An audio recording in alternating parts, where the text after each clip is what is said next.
ನಂಗೆ ಆನೆ ಪಳಗಿಸ ಕೌಶಲ್ಯ ಅದಕ್ಕೆ, ಅದು ಸ್ಕಿಲ್ ಅಂತ ಇಂಗ್ಲೀಷ್ಗೆ ಏನಾಗ್ತದೆ. ಹಾಗೆ ಆನೆ ಪಳಗಿಸ್ತಾರೆ, ಆನೆಲ್ಲ ಕಬಡ್ಡಿ ಮಾವುತ ಇದೆಲ್ಲ ಪೂರ್ತಿ ಆ ಪೋಸ್ಟಿಂಗ್ ಎಲ್ಲ ಪೂರ್ತಿ ನಂಗವರೇ ಮಾಡ್ತಾರೆ. ಅದನ್ನೇ ಶಿಕ್ಷಣದ್ದು ನಂಗೆ ಅವರು ಅಳವಡಿಸಿದ್ದಾರೆ. ನಂಗೆ ಅವರು ಕಾಡು ಒಳಗಡೆ ದೊಡ್ಡ ದೊಡ್ಡ ಬಿಲ್ಡಿಂಗ್ ಕಟ್ಟಬೋದಿತ್ತು, ಆದರೆ ಅಲ್ಲಿ ಆನೆ ತಪ್ಪು ಮಾಡಿ ಹೆಂಗೆ ಗೊತ್ತಾ, ಆನೆ ಒಂದು ಕಡೆಯಿಂದ ಇನ್ನೊಂದು ಕಡೆಗೆ ಹೋಗ್ಬಿಟ್ಟಿರ್ತದೆ. ಆಗ ಅಲ್ಲಿ ಜಾಗನೇ ಇರೋದಿಲ್ಲ ಅವನಿಗೆ. ಆಗ ಆಮೇಲೆ ಮನೆ ಕಟ್ಟೋದು, ಆಗ ಅಪ್ಪನ ಜೊತೆಗೆ ಸೇರೋದು ಎಲ್ಲ ಸೇರೋದು ಕೂರ್ತೋಡು ವೇಸ್ಟ್ ಮಾಡೋದು, ಅದು ಸರ್ಕಾರ ಕೊಟ್ಟ ದುಡ್ಡು. ಆಗ ಆಮೇಲೆ ಮುಂದೆ ಬರ್ತಾನೆ ಅಲ್ಲ, ಇದನ್ನೆಲ್ಲ ಸರಿಯಾದ ರೀತಿಯಲ್ಲಿ ಬಳಸಿದರೆ ಕಾಡು ಒಳಗೆ ನಾವು ಬಿಲ್ಡಿಂಗ್ ಕಟ್ಟಬೇಕು. ಅವನು ವಿದ್ಯೆ ಕಲ್ತಂತಿಲ್ಲ.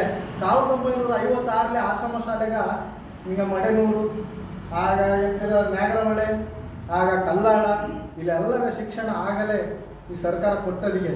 ಅದನ್ನ ಸರಿಯಾದ ರೀತಿಯಲ್ಲಿ ಬಳಸ್ತಿಲ್ಲ.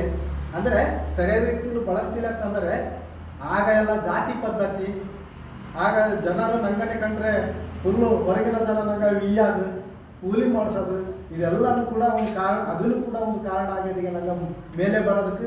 ಬೇರೆ ಸಮುದಾಯ ನಂಗನೆ ಇದು ಹಳ್ಳಕ ಕಡೆ ಹಾಕಿತ್ತು. ಅದಕ್ಕೆಲ್ಲ ಏನು ಬಾಳ ಅಂದ್ಬಿಟ್ಟು ನಂಗೆ ಜನ ಅವ್ರ ಸವಾಸನೆ ಬಾಳ ಅಂದ್ಬಿಟ್ಟು ಬೇರೆ ಬದುಕಿರ್ತಾರೆ. ಇದೆಲ್ಲ ಇತ್ತೀಚೆಗೆ ಏನಾಗೋದಕ್ಕೆ ಸರ್ಕಾರ ಹಂತವಾಗಿ ಹೊಸ ಹೊಸ ಕಾನೂನು ಮಾಡಿ ಅವರಿಗೂ ಕೂಡ ನ್ಯಾಯ ಕೊಡೋಕ್ಕೆ ಈ ಸಂವಿಧಾನದ ಎಲ್ಲ ವ್ಯವಸ್ಥೆಯರಿಗೆ ಅನ್ನೋದೇ ಅಲ್ಲ. ಈಗ ಸ್ವಲ್ಪ ಎಲ್ಲರಿಗೂ ಅರ್ಥ ಆಗ್ತದೆ, ಎಲ್ಲರೂ ಕಲಿತಾ ಇದ್ದೇವೆ. ಹಂಗಾಗಿ ಈ ಭಾಷೆಯಲ್ಲಿ ಆಗ ಇನ್ನೊಂದು ಏನನ್ನು ಹಾಳಾಕ ಇಷ್ಟಪಡ್ತೀನಿ ಅಂತಂದರೆ, ಈ ಜೇನುಕುರುಬ ಭಾಷೆಯಲ್ಲೂ ಈ ಮನೆತನ ಅಂತ ಬರ್ತದೆ. ಇದರೊಂದು ಸುಮಾರು ಮನೆತನಗಳಿಗೆ ಐಗೊಲ್ಲಿ, ಅಮ್ಮಾಳೆ, ಆಮೇಲೆ ಎಂತಿದ ಸುಮಾರು ಅವರಿಗೆ ಅದೆಲ್ಲ ಸ್ವಲ್ಪ ನನಗೆ ಗೊತ್ತಾಗೋದಿದೆ.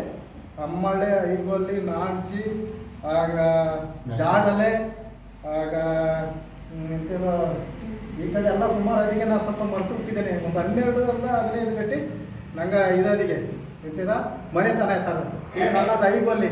ನಾವು ಹುಡುಕಿ ಬಂದರೆ ಎಲ್ಲೇ ಆ ಮನೆತನವರಿಗೆ ಐಗೊಲ್ಲಿ ಅನ್ನೋ ಅಂತ ಇದ್ದರೆ ಕಾಳಿದರೆ ಐಗೊಲ್ಲಿ ಅಂದರೆ ನಂಗೆ ಸಂಬಂಧ ಅಣ್ಣ ತಮ್ಮಂದಿರಂತ ಆಗ್ತದೆ.